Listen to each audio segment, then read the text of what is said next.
Welcome to the Monsterpreneur podcast. Yeah. The hottest platform on YouTube, man, if you ask me, but who's asking, right? You know what I'm saying? Well, we talk about music, film, art, business, and life. If you're new to the channel, man, like, comment, subscribe. I'm your boy Trackman. If you don't know about me, man, the most dominant, prominent, most consistent, man, most driven artist of my generation, in my opinion, once again, who's asking. But this ain't about me. It's about my guy that I got here, and this is another one of them people that I don't even feel comfortable saying the word OG to. You know what I'm saying? Because it's like an unk makes me feel fucked up.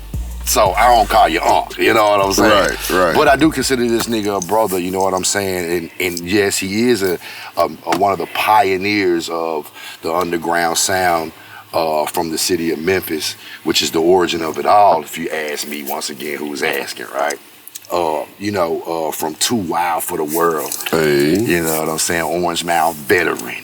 Right. One of the originals to do it. And we talking about from the rapping to the dancing to all of the whole hip-hop culture.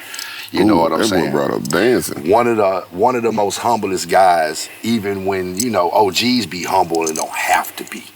Facts. But it's always great when you see one be humble as fuck, because then those, as you coming up as a young nigga in the game, those are the ones that, hey, I can approach this, I can actually talk to this. Right, you know what I'm saying? Right. But if you don't know what's going on, the crowd pleasing motherfucking bandit himself, man, CPM, the CEO of the crowd pleasing movement, if you didn't know. And they got them new charms banging out. I got mine on the way. He just told me mine's on the way. Jeweler getting it together as we speak. Man, Tom motherfucking Skeemask in the building, man. How y'all doing? What it do? Yeah, man. So what's up, Drake? What's popping, nigga? You know what I'm saying? Like, I'm tripping because this is weird. Like, I know Skee smoke, but he come in this bitch and this nigga grabbed the blunt. I said, hold on, wait. Yeah. We had to hold on for a second. You know what I'm saying? So, man, Too Wild for the World. Yes, sir.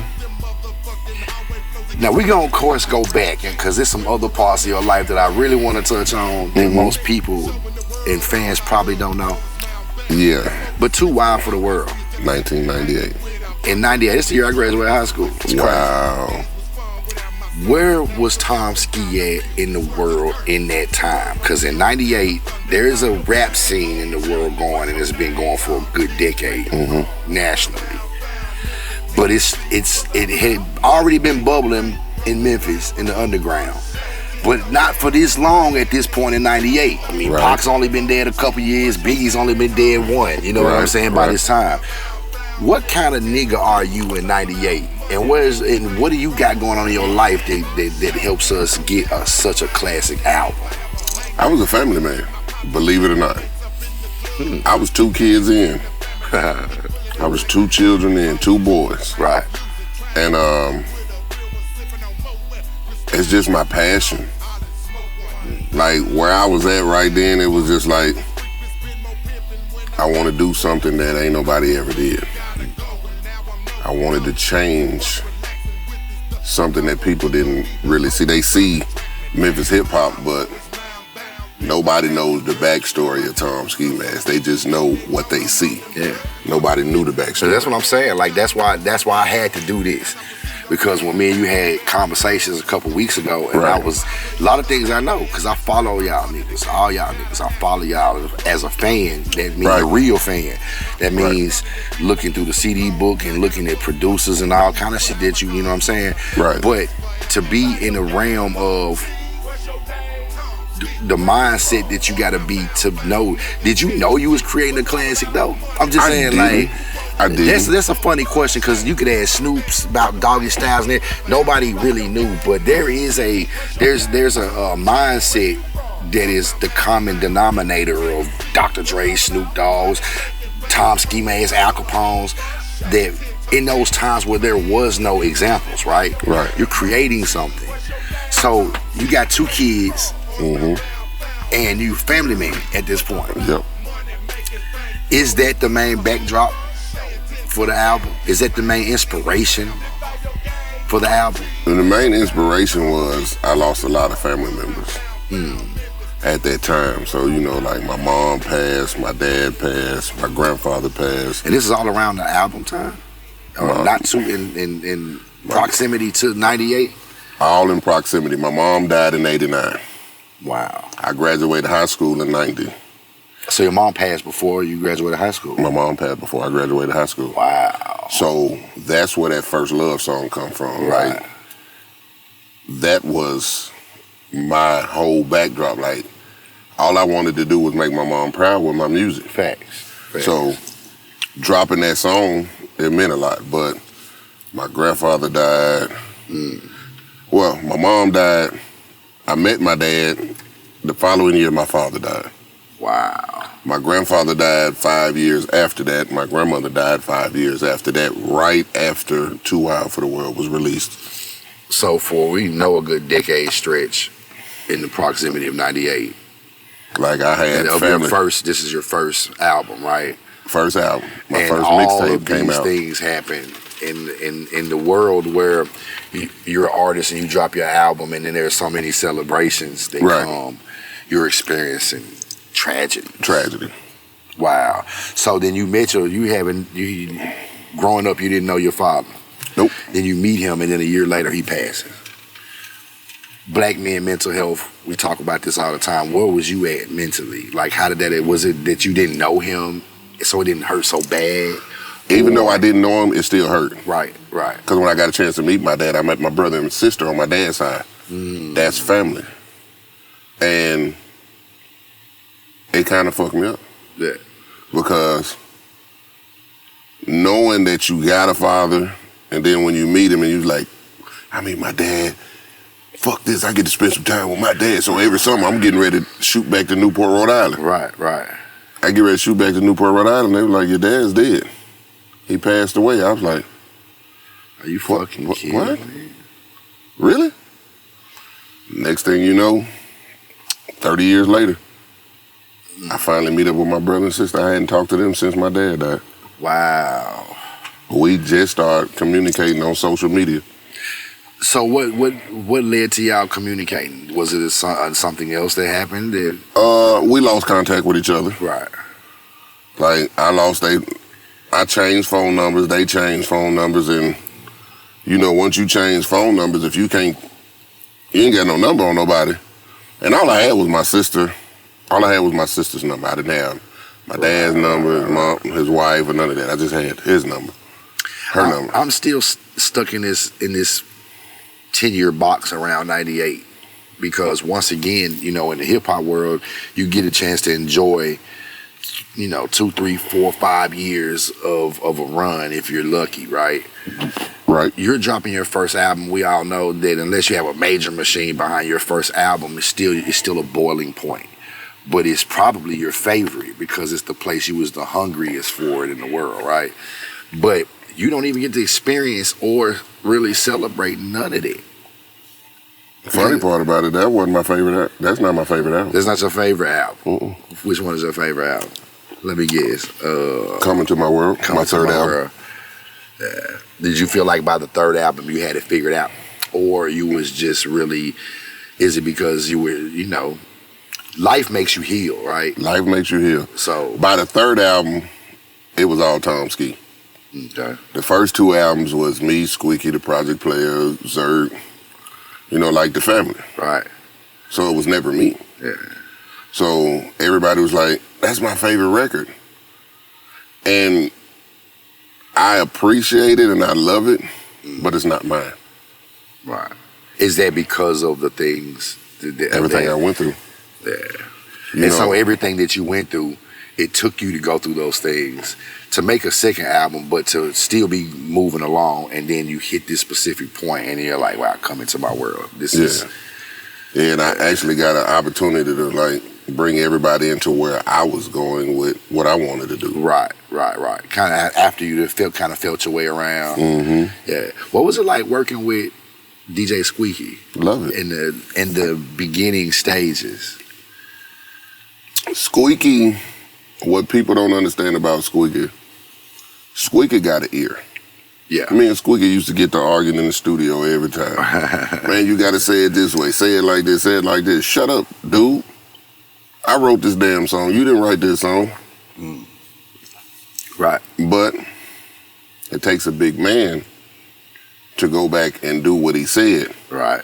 And then be like, oh, smart ass nigga, you knew what you was right, nigga. Shit. You know what I'm saying? And you don't want to give him them props, but you got to give it to him because he knew exactly what he was talking about. But Squeeky is a producer.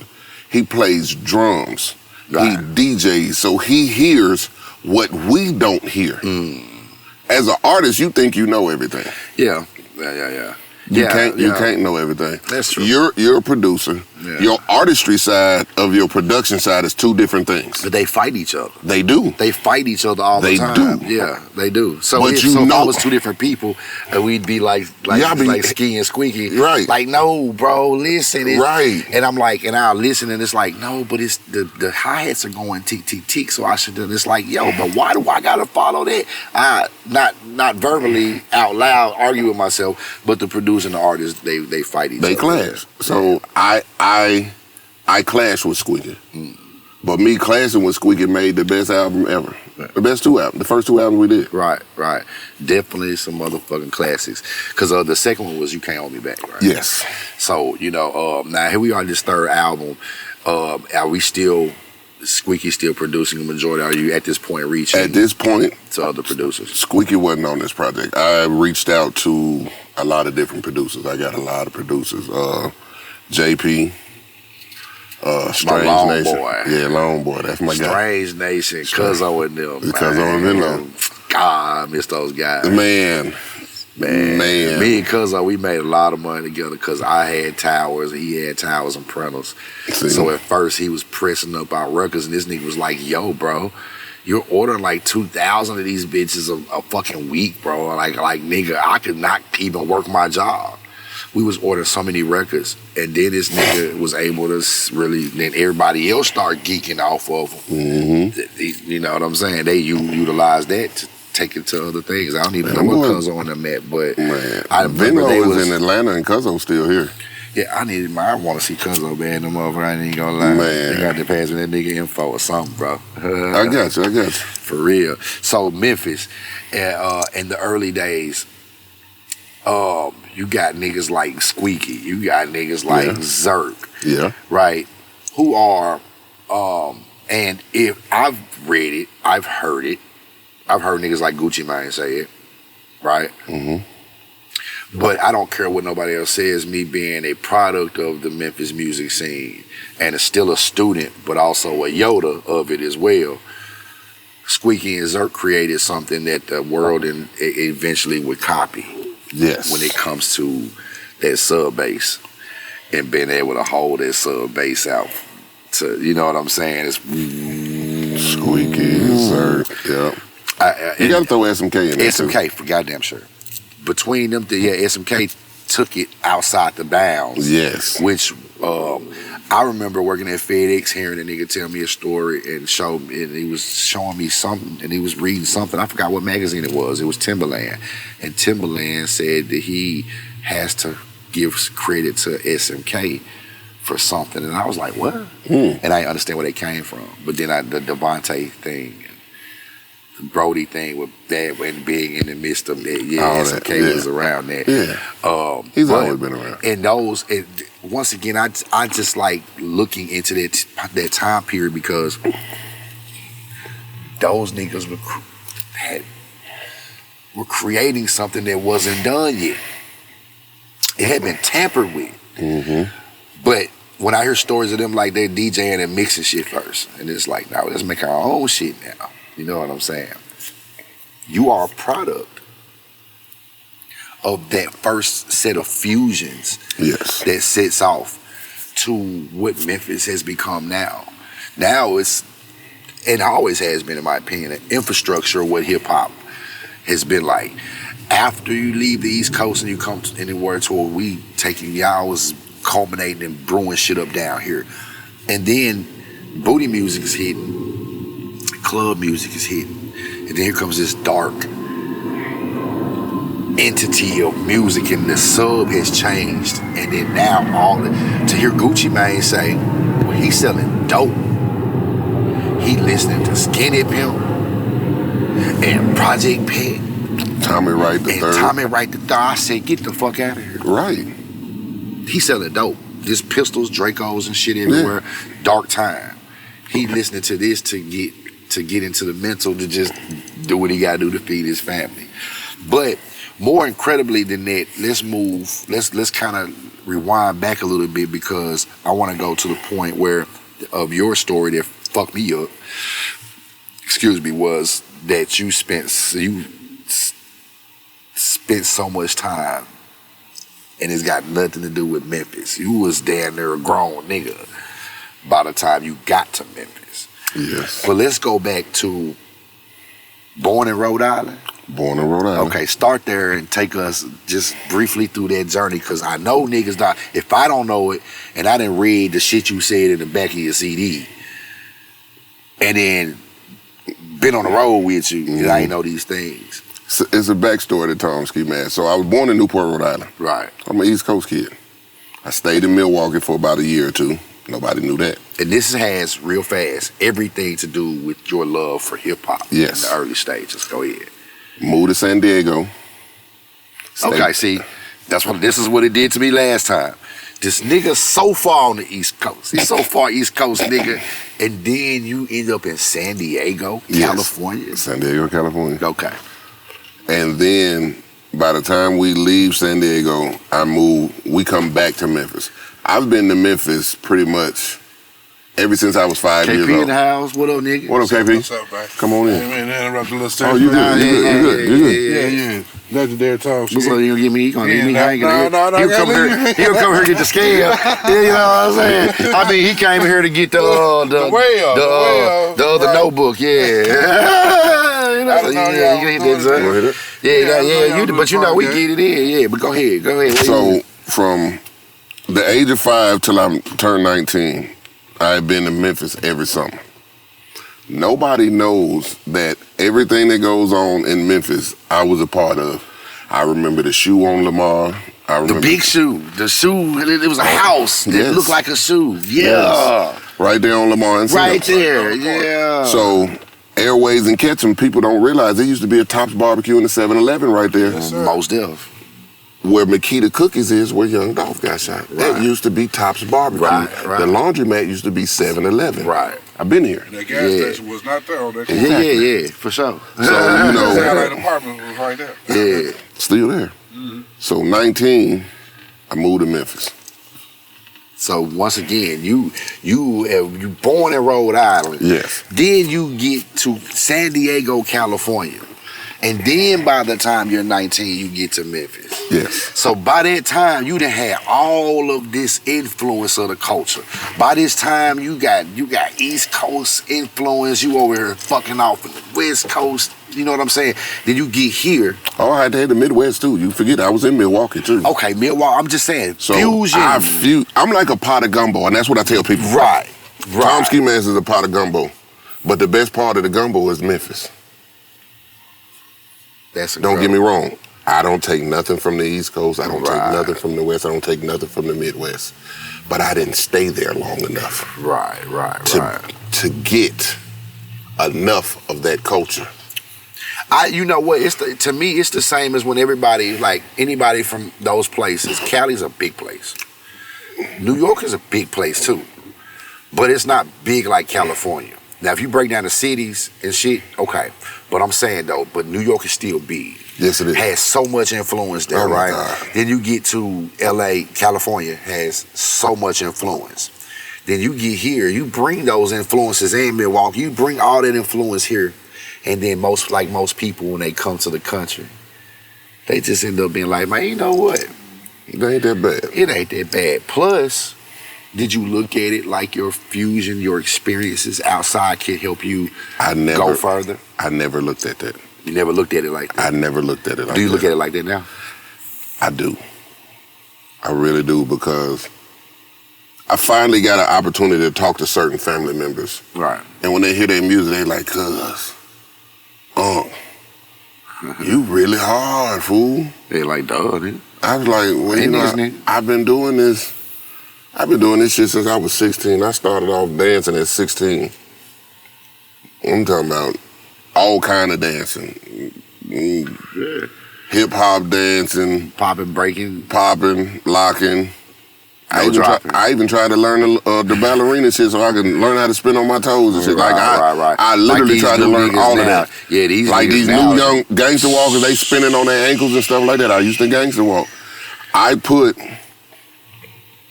If I would have added everything that, and this is something I didn't know, if I would have added everything that I knew from the East Coast to the West Coast and put it together as far as gangster walking, dancing, like MC Hammer put all that together. Yeah.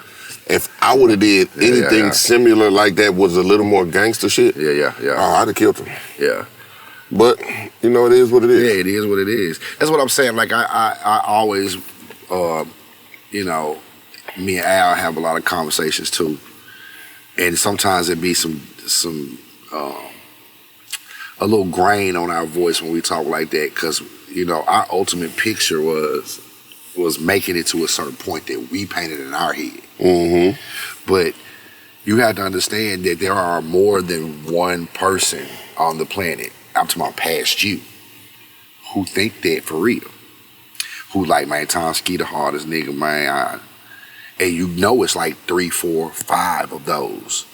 You're only still one person. Right. So you take yourself out the equation, there's still hundreds of people out here who think that you're one of the dopest niggas to do it. And you know this for a fact. Yeah, and I appreciate it. But and it's like we often overlook ourselves because we feel like no one gave us flowers.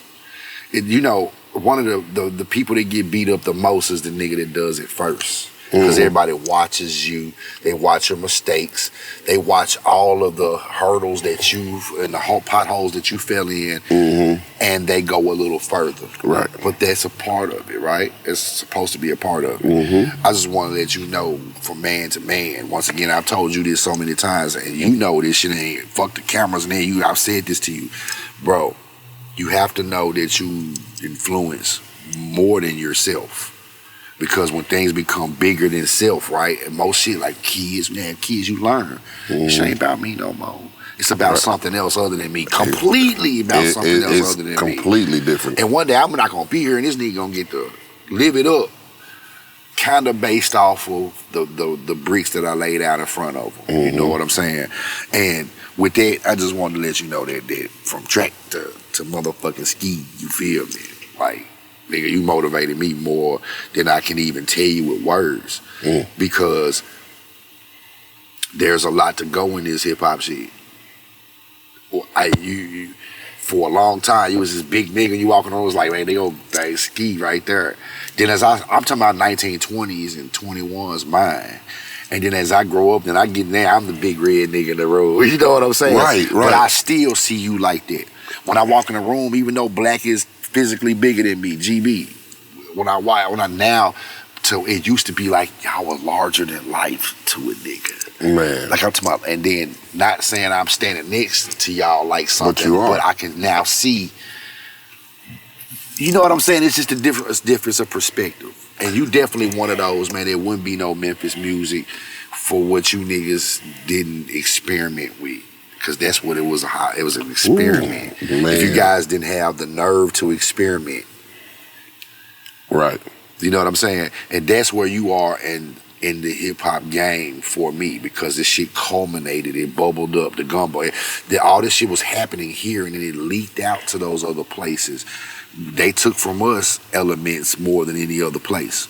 And so you are a part of that original sauce, my nigga. You know what I'm saying? Don't never let that shit. Oh, I don't. You know, because it's funny, being a part of it, never knew. I look at a lot of artists that get sampled. Right. And I be like, wow, that must be good. Somebody really listened to their music and sampled it. I'm like, damn, I'm over here feeling some type of way. Ain't nobody sample my shit. Yeah, I be feeling so nice. Then the next thing I know, boom, boom, boom, boom. Bro, you ain't heard these folks sampling your music? Who? Who's sampling my music? Big dogs. And then when I see it, I'm like, damn, these niggas is really. I'm like, okay. It's humbling. Do you know what the fuck? Think about this. What would make Beyonce? Do you know what this woman is in the world? Yes. We don't even know where the fuck she lives. Right. Them folks could be in Transylvania for all the fuck we know, nigga. You know what I'm saying? Right. They could be on the top of Everest, nigga. Right. And we wouldn't know it. Right. What the fuck would make Beyonce sample Prince's Loco? Where the fuck you hear that at?